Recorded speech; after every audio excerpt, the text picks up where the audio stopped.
this morning, we have, of course, a great program. I'd like to introduce, without fanfare, but certainly please welcome the Honorable Jim Langfelder, Mayor of the City of Springfield. Hello. And the Honorable Andy Van Meter, County Board Chair of Sangamon County. Dr. Kent Redfield will serve as moderator this morning, and I now give the program over to Dr. Redfield. Thank you, Bob. So we are going to have a conversation with the mayor and the chairman about both where we are in terms of the city of Springfield and Sangamon County going into 2020, and then a look at what each of them perceive as some of the problems or challenges that are maybe keeping them awake at night as we go into the coming year. And in doing my due diligence, we have almost 40 years of experience leading Springfield and Sangamon County sitting with us today. They've seen a lot and have accomplished a lot, and we're just happy to have them here.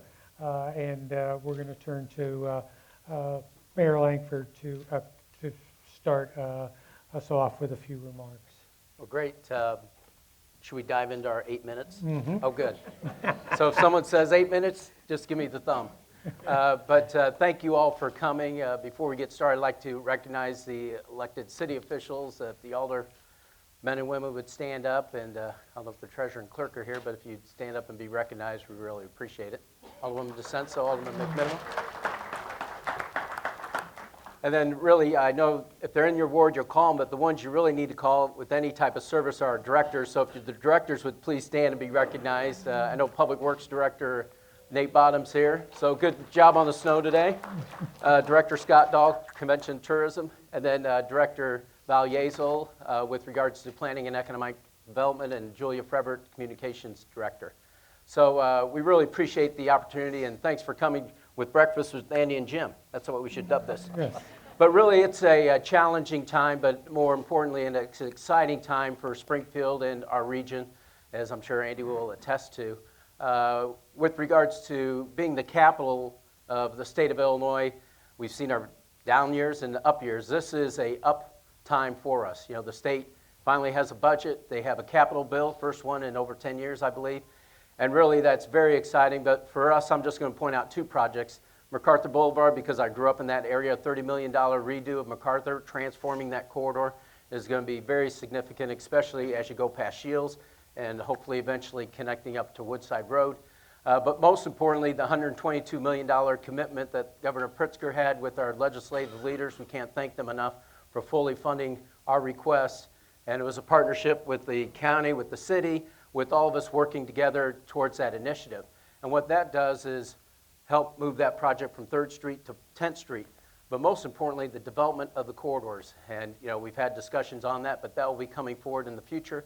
How do you develop 3rd Street and 10th Street? But the other significant thing we did, and you're finally seeing the fruition over the past couple of years, it's with regards to the double extension of the downtown TIF. We did get that done when there wasn't a lot of action happening at the state government with no budget. We actually got that done. We're the only one in the state of Illinois ever had that done. And what it means is $30 million of redevelopment ability in downtown Springfield as opposed to zero starting from fresh. And so when you walk out, I encourage you, some of you always already been to the Illinois Realtors Bicentennial Plaza. That's do that TIF. You walked out before, it was a bank, whole bank ATM building with a parking lot. We actually took a parking lot off the rolls and made it a useful space. And it connects up to the Jackson Street corridor, where we, the TIF helped with that, with the underground water retention of the Y Block, with the Levitt Concert Series, thanks to the Arts Council in downtown Springfield, and then activating that space, and then the center at 501, which is the home of the Chamber of Commerce, and they have housing development there. But an exciting project is the YMCA finally being able to move, and that's due to the commitment of nearly $6 million from Park Downtown TIF, Enos Park TIF, and Memorial Health Services, I think nearly 10 million or might be over that, and plus the generous donations and support of the YMCA. That's going to be a transformational project that goes to the rail corridor up on 4th and Carpenter. You have the great medical community. You have the Visual Arts Center from the Springfield Art Association that we helped fund. And that's going to transform that whole area where you're going to have multi-family unit apartments for developers that have the heart, because that is going to be a hot spot. You have 8,000 employees right there, and getting that done. But as for us, with regards to the corridor, one quick mention is the university presence. I think everybody has to get behind the project to make that happen, because we have the short window of opportunity to get it done. And downtown's where it's at. We have great business owners and developers. Chris Nickel in the audience that really had their heart and soul sunk into downtown. We understand that. We appreciate it. We need to figure out how we get this project done and move in that direction. But with regards to the other key component was Salvation Army move. A lot of people might not realize that we're finally seeing the fruits of that labor. Salvation Army, one of my first meetings was with that corridor. Let's talk about the rail. It all circulates around the rail sometimes. But what we were able to do is put the Salvation Army in a better position financially and supporting our community. They repurposed the Gold's Gym. It's the Clear Lake Community Center. They're pouring in $2 million. It's going to be reopened in April, and so it's a rec area. It's health services, technological services with computers and things of that nature. So it's activating that space and that area. But most importantly, what it did, it freed up the space and realigned the parts, so to speak, with the rail project, so the intermodal hub is possible. And the bus has finally moved off Capitol Street to that area. And as importantly, I should say, it gave one of our largest employers, Horseman, the ability to grow. They could always go to the north, but now they have the ability to grow to the east. And going back to the corridor on 10th Street, it's how do we develop both sides of the corridor, same with the 3rd Street corridor. But with the Salvation Army where they're at, what's really exciting with the Boys and Girls Club under new director, I think that's exciting time, especially with that open space at Chamberlain Park, Cromer Cox Park. It's a real opportunity zone for us to really capitalize on, and that's what we intend to do. How are we going to do it? With CWLP and our fiber. We're going to rebuild our core, the fiber core, so it's 40 gigs. A lot of people are talking 5 gigs, 10 gigs. We're going to build it up to 40 gig capacity for those areas, and where you have a consultant that's looking at certain areas, 62701, 02, and 03. So that's downtown, that's the near north area with the medical district, and that side, the east side of Springfield in that area. And the reason we're doing that is to see what our ability are to expand broadband and look at hub opportunities with regards to downtown, the medical area, and that area. So we have a consultant coming in because the governor has dedicated $450 million of broadband for rural areas and stressed areas of urban areas. So that's an area that we're going to try to capitalize on with regards to that. So with regards to CWLP, one of our challenges, I'll quickly run into that, is the utility. It's in the paper today. It's changing times. It's an exciting time. How do we repurpose our energy needs for the future? That's what it's all about. And making sure that we stay true to our mission, providing affordable and reliable electricity to the ratepayers. Same with the water side. So that's what we're going through with the city council and those efforts. But we can use the utility as an economic driver in targeted areas. So areas that have a lot of vacant properties or are hard to develop, we can use it by coming up with a business development rate in those areas, so for job creations and things of that nature. So we're finally getting the utility in the position to be able to do that and moving forward. So the other challenge is the economic development, and I'm sure Andy's going to touch on that. But with regards to what we've done is a couple things. We've looked at how we can layer our revenue sources or our resources together with regards to the utility, our sales tax. We did that with Motorheads. That's how we got them to annex into the city. And they wanted city water, but it was too expensive. So we used a portion of our sales tax to rebate them back the cost to annex into, or extend that water line. So that's how we were able to get them into the city. The other one was LS Development. If you haven't done so, you should drive out Sangamon Avenue. And it's a targeted TIF, but it's a mine subsidence area. And the only way we were able to get that development done is with that targeted TIF dollars, repledging the tax dollars that they generate back to their project because of the cost overruns associated with that, but also using sales tax incentive to make that happen. So it's very exciting from that standpoint, and that's what we'll continue to do with the economic development. But as importantly as workforce development, which I'm sure we'll talk about. But the other thing is with regards to the homeless situation. That's a challenge for all of us. How do we tackle that? And that's one of the initiatives I put in the budget with working with the police department. We established the homeless outreach team. Well, it's a team of one police officer working with social service agencies. And really what it needs to happen, and other cities have done this, so it's not something that we just pulled out of a hat. But they started that approach, and then they went to the next level that we're trying to do with regards to having a professional in-house that has the expertise with mental health, things of that nature, so we can utilize our police force when we need to, but have that particular individual in-house to help coordinate those outreach activities. And then the other thing, thanks to the Community Foundation and the Continuum of Care, which is all the agencies that help serve the homeless, we've helped fund the position that was, I think, talked about recently as the coordinating position, which coordinates all the activities of the agencies. So they have a coordinated effort to address the homeless needs.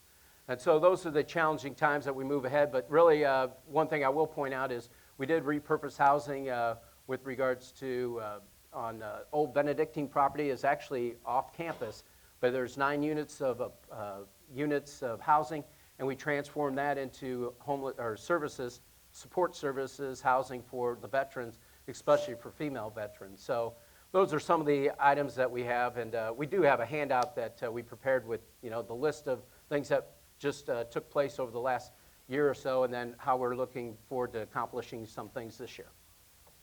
Thank you. My turn? Yes, Okay. sir. Really, Jim and I work together very well on a lot of projects, but I don't know if we should claim this is breakfast with Jim and Andy, because they're going to leave here saying those two can't even get the coffee on. So, Yep, that's right. That's true. so, but, so, Okay. can't hear? Can't hear? No? Is there- How about now? Is that better? Okay. So I understood some recent accomplishment, ongoing projects, and then future challenges, right? Yes, sir. So just a quick list of projects, recent projects. The intergovernmental agreement between Sangamon County and Capital Township to administer the General Assistance Program, a new state-of-the-art child advocacy center. We've expanded SMTD services out into the rural areas, to Chatham, Rochester, all of the major outlying cities, and then through SMART, we've extended mass transit service really to every corner of the county and to Menard County. Eventually, we need to link up to the surrounding counties as well. We've revamped the Workforce Investment Board to be more member-driven, to be more responsive to the employers in the community. So we're training people for the jobs that are available. We adopted a countywide solid waste plan. We've opened a new primary health clinic thanks to SIU's partnership out at the Public Health Department building. We've appointed the second ever director to public health. We've expanded the availability of mental health services at the county jail. We've adopted a solar farm ordinance for the rural areas. We've adopted the cannabis ordinance for the rural areas. We've adopted a hazardous waste mitigation plan. We've launched a study to study the improvements needed for rural fire and police dispatch out in the rural areas. We've issued $10 million of economic development bonds, part for the downtown YMCA and then part for the Kidseum. And we have a budget that's balanced. Our bills are paid on time. Our pensions are fully funded. We have very little debt, and we operate under tax caps. The tax rate is lower now than it was 25 years ago. Our ongoing projects, we're planning for, with the city, we're planning for the transportation center that will sort of surround the area where the county building is now. We're hoping that's going to be public maybe in a couple of months, something like that. We're implementing a countywide emergency notification system. I'm not sure if we've settled on a name for this yet, but it'll be a way that alerts will go directly to your telephone of emergency situations throughout the county. We're working on the 20-year update to the comprehensive plan. This is the planning tool that is used throughout the county for land use direction. We're planning for Phase 4 of the Sangamon Valley Trail that'll connect Centennial Park to the city of Chatham. The Woodside and Iron Bridge Road project will get underway this year. It'll be very inconvenient for people who use Woodside Road for the next year to 18 months, but after that, there'll be a tremendous improvement in that area. We are working, as the mayor said, on a homeless action plan that I hope will be public soon, but it's a joint effort of United Way, the Community Foundation, the city, the county, the hospitals, to develop a kind of best practices plan for how do other communities successfully address the homeless issues. And we're working on, again, together with the city, we're working on cross-training our dispatch officers and adopting a common language between our first responders. I think the community would be amazed to know that the city police and when they get on the communication system, the city police and the sheriff's office and the city fire and the rural fire, they all talk a different language. So we're trying to get them to all to speak the same language so that we're more efficient in dispatching. And then in the jail, kind of an ongoing process is to develop alternatives to incarceration, because we have a lot of people in the jail that they really don't need to be in the jail. They really need to be someplace where they can get help. And one of our favorite examples of that, I don't know if Tom is here today, but our former county treasurer, we had a gentleman who was incarcerated in the jail. He was released. He promptly walked out of the jail and put his hand through the treasurer's car shield window. Why? So that he could get arrested and be put back into the jail so he could get taken care of. So we're trying to develop more alternative sentencing and a much more alternative help for those people that are incarcerated in the jail. Challenges, just on the county side. The Emberclear project, which again the city is very much involved in, but the Emberclear, as most of you know, is the potential for a large power generation plant, a gas power generation plant down between Pawnee and Auburn. They want to locate there because it just so happens that two major trunk lines for gas in the country cross at that location. If we are successful in attracting them, it will be $1 billion construction project, the largest construction project in the history of the county. And it will generate low-cost power in this community, which it's hard to imagine what is possible with that low-cost power generation here. Stress testing our budget for another 2009 event. This is a major challenge for us. We need to be stress tested so that there will be another 2009 event or something like it, and we need to be prepared for that. Economic development. This is a major challenge for us, really for the whole community. The city has the best infrastructure, and as the mayor was explaining, not just roads and bridges, but also a lot of the technical support that we need to attract business. But the higher energy costs inside the city, and the city's energy costs for commercial energy costs are almost twice what Ameren's costs are out in the county. So it makes it very difficult for us to attract businesses that, particularly production businesses that use a lot of electricity into the city is really our best engine for growth, and it's hard to do that with this differential in energy costs. The 10th Street Rail project, the intermodal around that, the cost of that construction, there's a parking lot that'll be part of that that'll cost something around $20 million, and funding that is going to be a major challenge for the county. We want to convert our county offices to a more user-friendly model.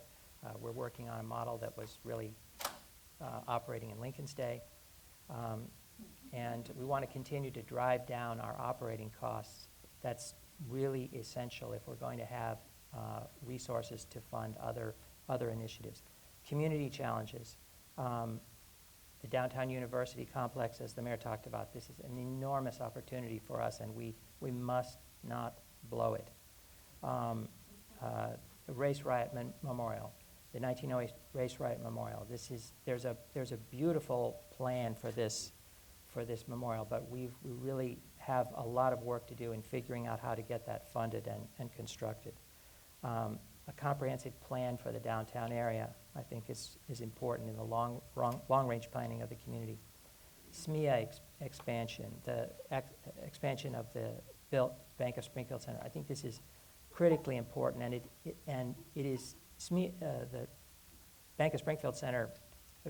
Some of them are on the group planning the intermodal, but that is an enormous potential engine for growth.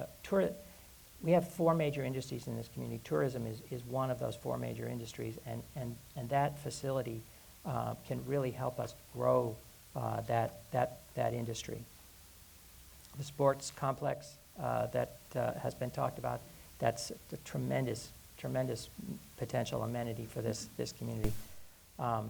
Race relations, that America's original sin, that's always going to be a challenge for this community and any community.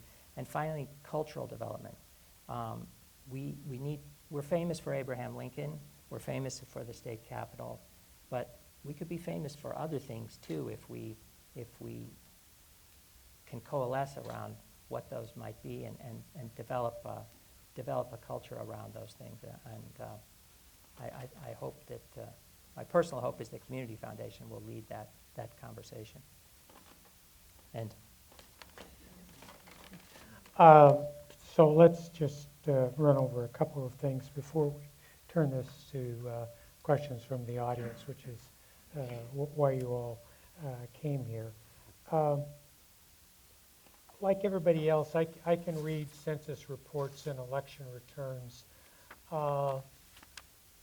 Downstate has been and it continues to lose political and economic power in the state of Illinois, and there's no reason to believe after the next census that we're not going to have a continuation of that trend. We're going to lose a congressman, almost certainly will come out of downstate Illinois in terms of where that seat disappears. The legislative districts downstate will get fewer and bigger. It's also going to be the divide between the political divide is going to increase, and so that's going to color conversations. Regional conversations are going to be red and blue kinds of perceptions. Are you confident that the interests of downstate Illinois are going to be adequately projected to state government in terms of what the future looks like? Does there need to be more cooperation between downstate counties and downstate cities in terms of defining and articulating what are downstate interests and downstate agenda? Or do you feel like working within the legislators and senators and working with the governor's office that that's not going to be an issue? It's certainly a concern out in the coffee shops. I don't know whether it's a concern of yours. I feel like there's sort of multi-level answers to that issue. Just in terms of downstate influence, I think the classic example is some piece of legislation that gets passed that makes sense for Chicago, but that just doesn't make sense for a downstate area or particularly a rural area. I think that is a greater risk as the population shifts north, and there we do have to rely on the legislative representation we have, and there is at least at the county level there are organizations that lobby the legislature to try to explain, well, That may work in downtown Chicago, but it doesn't work in the rural areas. I think there's pretty good sensitivity to that level of issue at the state legislature now. In terms of just Sangamon County's influence or recognition at the state, I think that our challenge is to be we're very fortunate because we're the state capital. But our challenge is to be a welcoming community that develops a relationship with the capital officers and elected officials so that to benefit from that. I think for a long time we took that relationship for granted and sort of turned our back on the state legislature and the governor, thinking they'll always be here. And we need to be much more proactive and we have been more proactive in recent years in reaching out to them and engaging them and being a welcoming community, a community that they want to adopt as their own. Goodness, this university complex is a good example of we've got to seize that opportunity.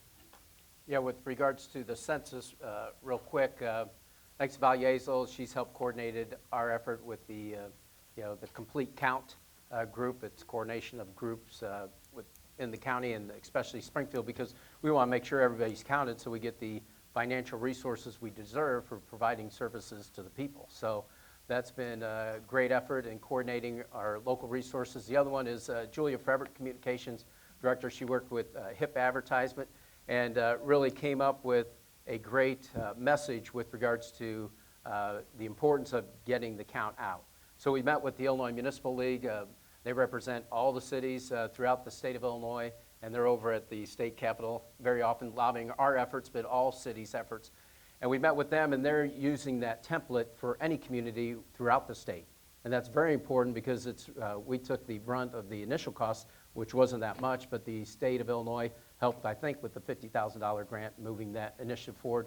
But it will allow other cities to tap into and have that same look throughout the state on how we market, get the message out, making sure that everybody understands that the importance of the count and the privacy. It's still your own private information. It's not going to be shared.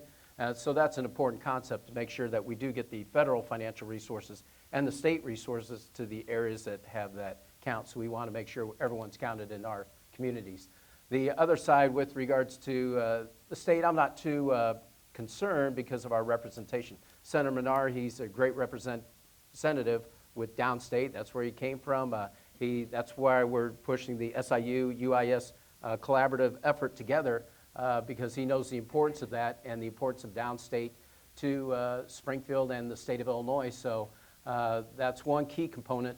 And how do we have those good working relationships with our legislators? If I go back to Brad Cole's office is right down from the Capitol, and he's a great advocate. He used to be a mayor of Carbondale, I believe, so he understands the importance. And so he's held in high regard, and I believe he's on the national committee for the census. But he has a great relationship, as Chairman Bammeter and myself do, with the state capitol, Governor Pritzker, and our local legislative leaders. But the one thing we would like to do is have the welcome mat out. I believe under Mayor Davlin at one time, they used to have a kind of a welcome back reception, and that's what we need to get back to. So legislators understand. I think they have get-togethers at the old state capitol or maybe out the Crown Plaza or other places, but we need to show them the importance of being the state capitol and raising it to the level that Governor Pritzker said. He wants to go back to the days of when it was under Governor Thompson. There's a lot of activity and a strong sense of the Capitol, getting things done. We're old enough to remember the community when the department heads of the various state departments lived here, and when government changed, when a new governor came in, the department heads of the previous administration, they didn't want to leave because their kids were in great schools, the commute was 15 minutes to wherever they wanted to go. The scramble was on to find another position in this community so that they could stay. Now, we don't even attract the department heads to live here when the administration is beginning. We've got to make those changes to our community. School system, critically important, but there are other cultural changes as well, to be the kind of community that these administrative officers want to live in. You know, one quick shout out to Treasurer Ferrix for taking back the Marine Bank building, and he's consolidating his services right there, and that's going to be a great shot in the arm for downtown and really centralizing services. I did ask him, if there's any from Chicago you can move down here, that'd be great. One quick on the Economic Development Commission. I don't know exactly what the figures are, a couple of $1 million from the county, more than $1 million from the city, and obviously there was a setback in terms of getting the director. To a lot of people, it appears to be not just low-key, but almost totally below the radar in terms of what's going on. And while we desperately need economic development, there's economic development and then there's economic development. I mean, have a tremendous lot of activity in video poker and now marijuana and even marijuana parlors for but I'm not sure that's exactly the vision we have or that we Depends what you're need smoking. for the state. I mean, for the city and the Yeah. county. So is there, could there be more accountability and transparency, or is this just a matter of them getting organized? I think it's, first of all, a function of the nature of economic development, of business attraction.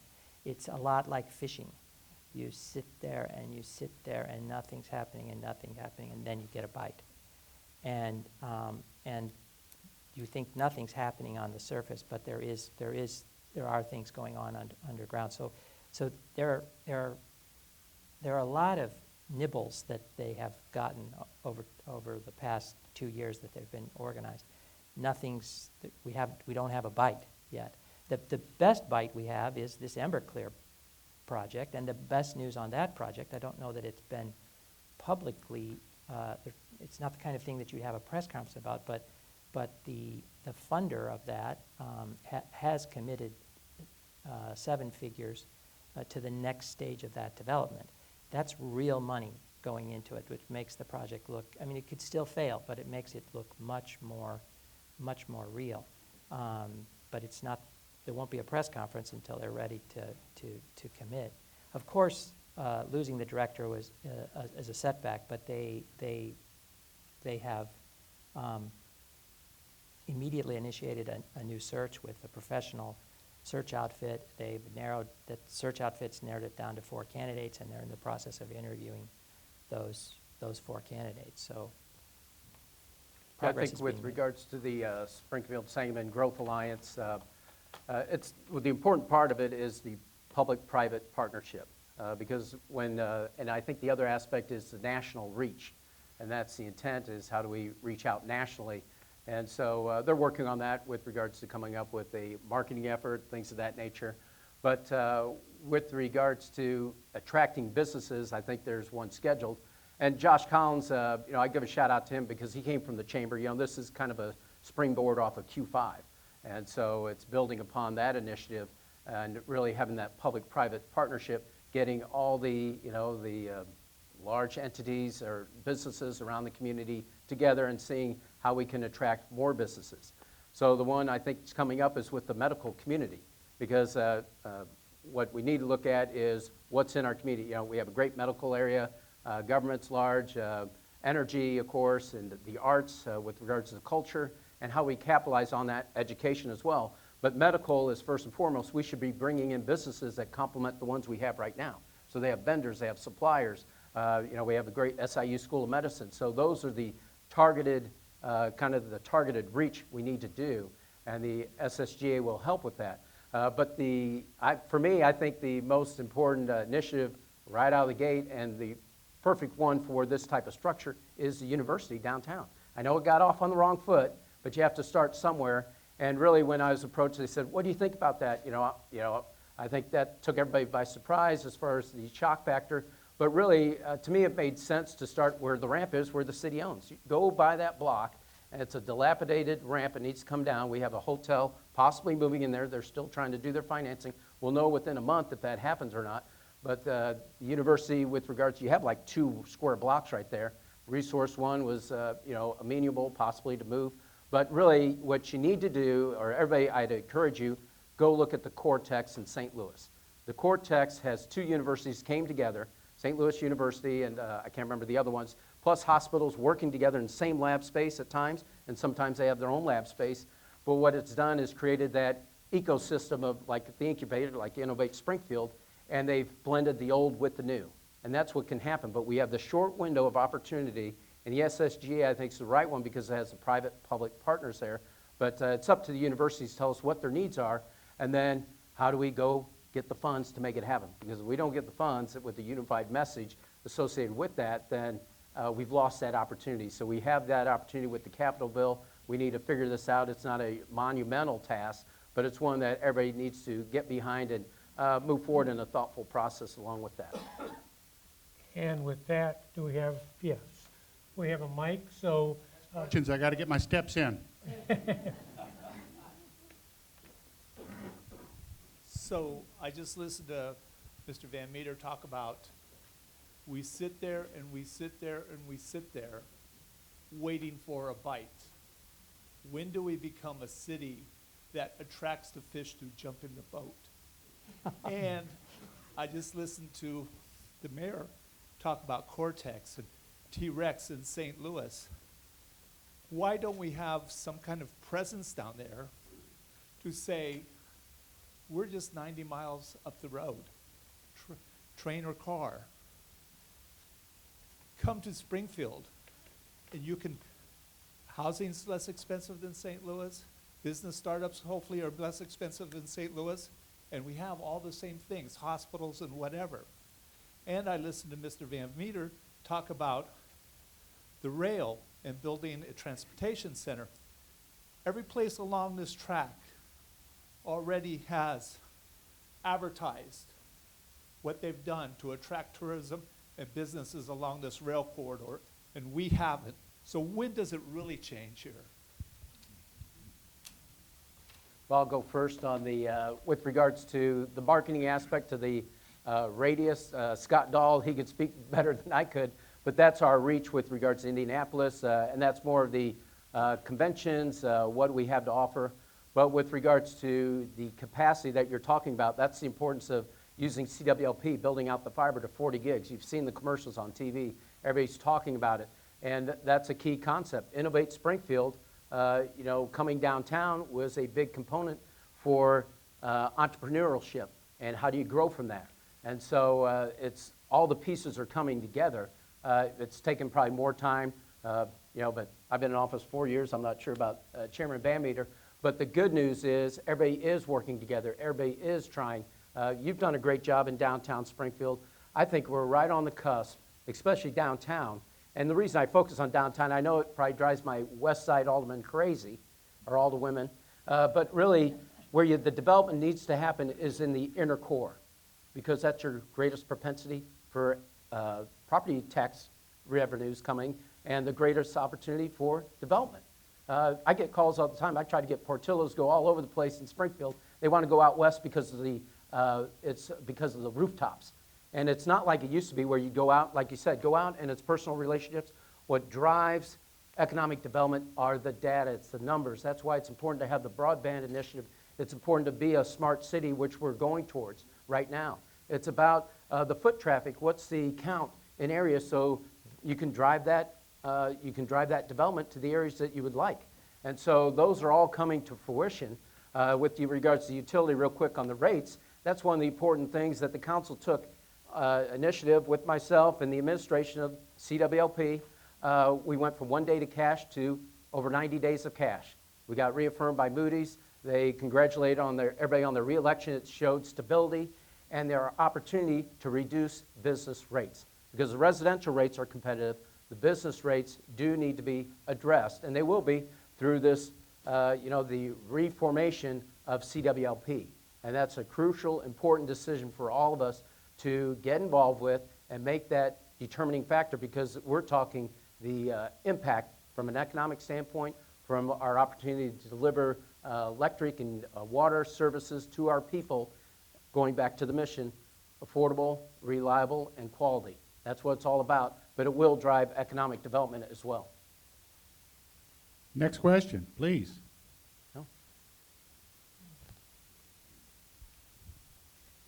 Good morning. Morning. I advocate for people with disabilities, and I'd like to challenge you to do some sort of connection, particularly involves public safety, public health. When you're talking about trying to get the fire and police and everybody to talk to the same language, I encourage you to develop a database in which people who are disabled could be able to not have to proactively themselves, but to have a method by which they can report that they're somebody with a disability. So if their electricity goes off and they have breathing machines or they have things where they really need those, that CWLP or Ameren know right away that customer or that section of the city needs to go first. For city and fire to be able to know that this person, for example, my neighbor, she called me at 11 o'clock at night because somebody's banging on her door. She is somebody that without an aid can't get out of bed. So she needs to be able to have that so when she calls 911, they realize they can't just knock on the door. She can't come answer the door. So how do you register that I'm that person, I need this kind of help, and you could call my neighbor across the street and they can get you in. When we talked and we've done research on this, there's little pieces of this, like you can call, but it's all based on the person with a disability calling this person, this person, this person. They don't talk to each other. There needs to be some sort of common database. So when you're building that for other things to talk the same language, if you could also build that component in, that would be great. We've got a new challenge. That's I mean, right. That's a good point. That's fascinating idea. Question from the starboard side? No sailors in the room? I think I know the guy up front.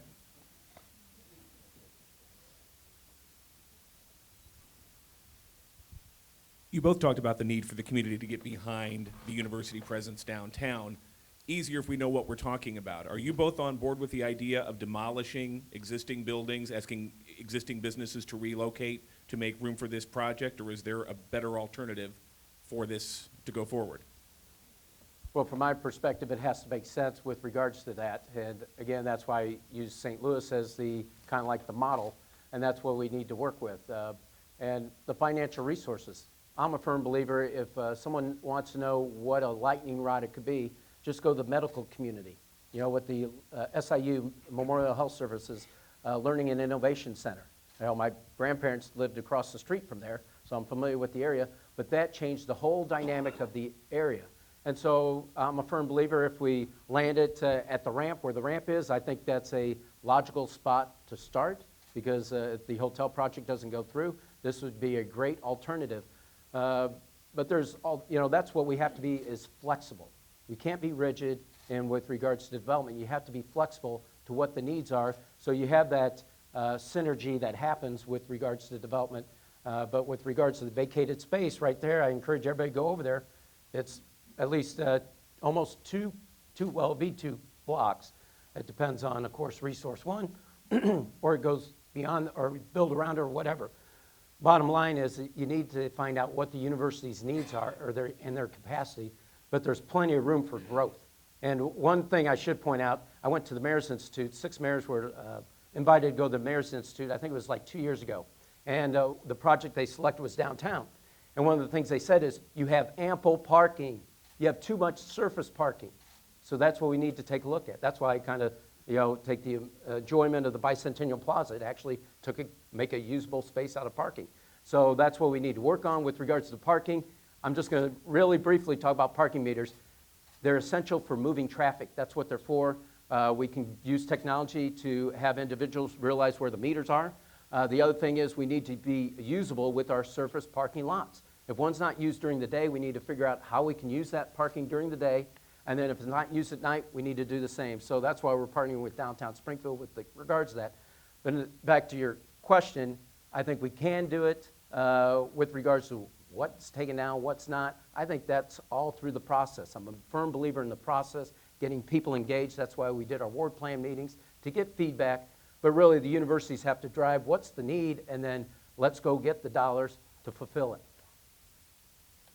Well, I completely agree with what Jim said. To answer your question, my answer is unequivocally yes. This opportunity is driven by the programmatic needs of the universities.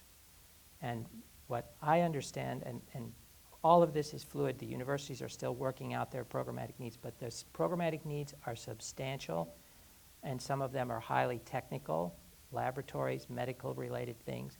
It is unreasonable to believe that the scope of these programmatic needs are all going to fit in 1870s downtown Springfield buildings. And if we want to seize this opportunity, we're going to have to accept the fact that there will be some change to the downtown as we currently know it. But in my view, it is such an incredible opportunity that we must seize it, and we must have an open mind towards it as this opportunity comes towards us. Question here, question in the back.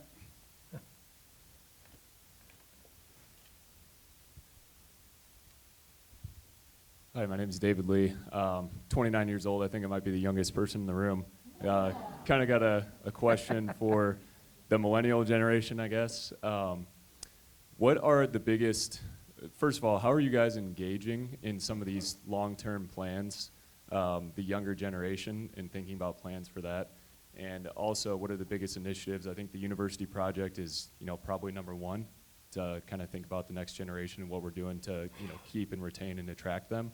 But what are the biggest initiatives, and how are you engaging that generation? Great Well, question. go ahead. Well, with regards to ourselves, we do have a mayor's youth council for the high schoolers. We're looking at expanding it to the college age. I have 3 of that age, so I hear it from their friends and so forth. With regards to, so with the engagement, it comes with the process. How do we get them involved? I was at a panel discussion with the NAACP on the cannabis, just Martin Luther King Day, and UIS is a great participant in that.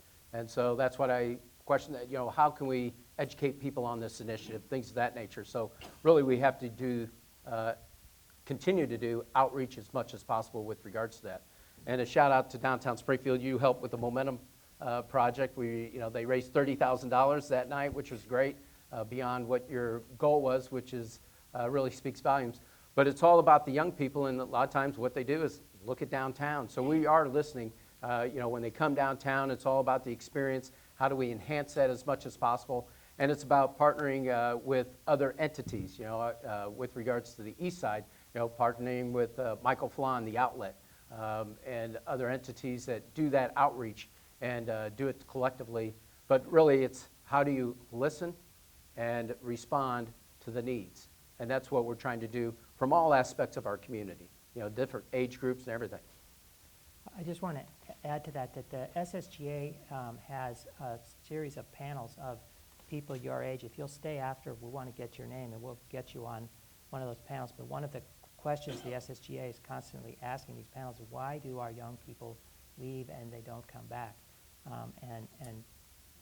Getting to some answers to that question is really critical to the SSGA's mission. So if we can get your name afterwards, we'll get you on one of those panels.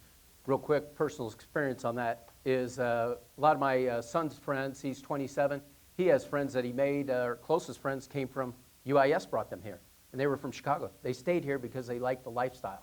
Then you have people that are homegrown here that go away. I say, go away, have your fun.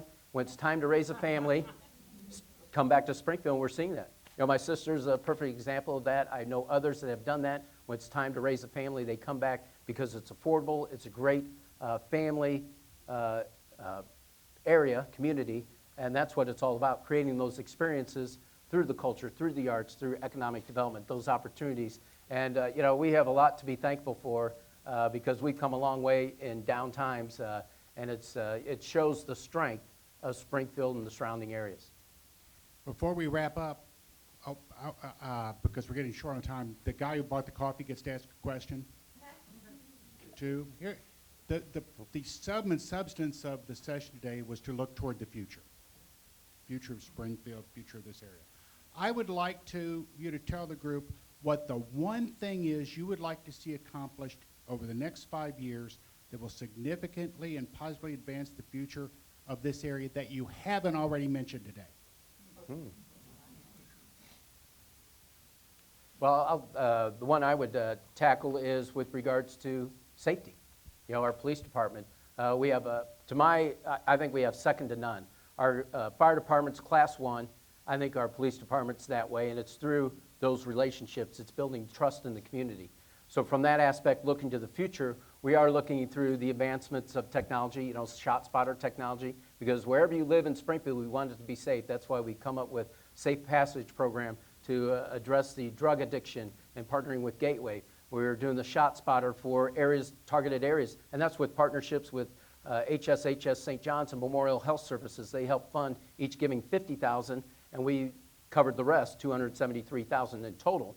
But that allowed us to do a 4-mile radius for safety perspective.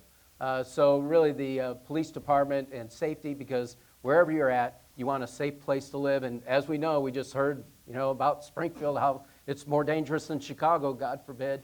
But really it's not, and it's really about that perception, and that's what we need to change.